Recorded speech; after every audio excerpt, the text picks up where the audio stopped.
நம் நாட்டின் நிதியமைச்சர் நிர்மலா சீதாராமன் அவர்களே வணக்கம்.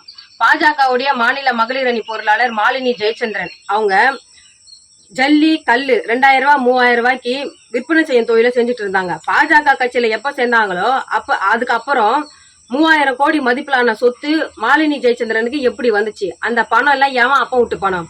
உங்களுடைய வருமான வரித்துறை கண்டுபிடிக்காதது, உங்களுடைய அமலாக்கத்துறை கண்டுபிடிக்காதது, உங்க சிபிஐ கண்டுபிடிக்காதத மாலினி ஜெயச்சந்திரனோட 3000 கோடி சொத்தை நாங்க கண்டுபிடிச்சி அதுல 1500 கோடி சொத்து மதிப்பிலான ஆவணங்களோட வருமான வரித்துறை அலுவலகத்துல புகார் கொடுத்து வச்சிருக்கிறேன். மத்திய நிதி அமைச்சரான நீங்க பணப்பதுக்களை கண்டுபிடிச்சி மணி லாண்டரிங் பண்ணவங்களை கண்டுபிடிச்சி ஆவணங்களோட புகார் கொடுத்த இந்த வீரலட்சுமியை அழைச்சி பாராட்டாம வெகுமதி அளிக்காம யாரு பணப்பதுக்குல ஈடுபட்டாங்களோ யாரு மணி லாண்டரிங் செஞ்சாங்களோ அவங்கள பக்கத்துல நிக்க வச்சு சால்வை போட்டு பாராட்டி பாதுகாப்பு கொடுக்கறதுக்கு என்ன காரணம்? 1500 கோடி நான் கண்டுபிடிச்சு கொடுத்த பணம் 1500 கோடி பாஜக காரனுடைய அப்ப விட்டு பணமா? மத்திய நிதி அமைச்சரான நீங்க முறை தவறி நெறி தவறி நடக்கலாமா?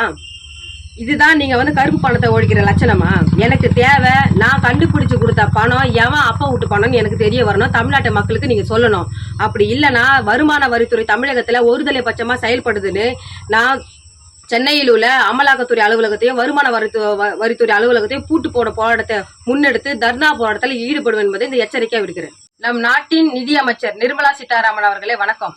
பாஜகவுடைய மாநில மகளிர் அணி பொருளாளர் மாலினி ஜெயச்சந்திரன் அவங்க ஜல்லி கல்லு 2000 ரூபாய் 3000 ரூபாய்க்கு விற்பனை செய்யும் தொழிலை செஞ்சுட்டு இருந்தாங்க. பாஜக கட்சியில எப்ப சேர்ந்தாங்களோ அதுக்கப்புறம் 3000 கோடி மதிப்பிலான சொத்து மாலினி ஜெயச்சந்திரனுக்கு எப்படி வந்துச்சு? அந்த பணம் எல்லாம் ஏன் அப்ப விட்டு பணம்?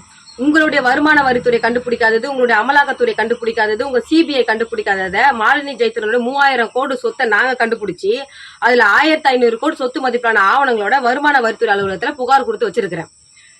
மத்திய நிதி அமைச்சரான நீங்க பணப்பதுக்களை கண்டுபிடிச்சி மணி லாண்டரிங் பண்ணவங்களை கண்டுபிடிச்சி ஆவணங்களோட புகார் கொடுத்த இந்த வீரலட்சுமியை அழைச்சி பாராட்டாம வெகுமதி அளிக்காம யாரு பணப்பதுக்குல ஈடுபட்டாங்களோ யாரு மணி லாண்டரிங் செஞ்சாங்களோ அவங்கள பக்கத்துல நிக்க வச்சு சால்வை போட்டு பாராட்டி பாதுகாப்பு கொடுக்கறதுக்கு என்ன காரணம்? 1500 கோடி நான் கண்டுபிடிச்சு கொடுத்த பணம் 1500 கோடி பாஜக காரனுடைய அப்ப விட்டு பணமா? மத்திய நிதி அமைச்சரான நீங்க முறை தவறி நெறி தவறி நடக்கலாமா? இதுதான் நீங்க கருப்பு பணத்தை ஒழிக்கிற லட்சணமா? எனக்கு தேவை, நான் கண்டுபிடிச்சு கொடுத்த பணம் எவன் அப்ப விட்டு பணம்னு எனக்கு தெரிய வரணும். தமிழ்நாட்டு மக்களுக்கு நீங்க சொல்லணும். அப்படி இல்லைன்னா வருமான வரித்துறை தமிழகத்துல ஒருதலை பட்சமா செயல்படுதுன்னு நான் சென்னையில் உள்ள அமலாக்கத்துறை அலுவலகத்தையும் வருமான வரித்துறை அலுவலகத்தையும் பூட்டு போட போராட்டத்தை முன்னெடுத்து தர்ணா போராட்டத்தில் ஈடுபடும் என்பதை இந்த எச்சரிக்கையா விடுக்கிறேன்.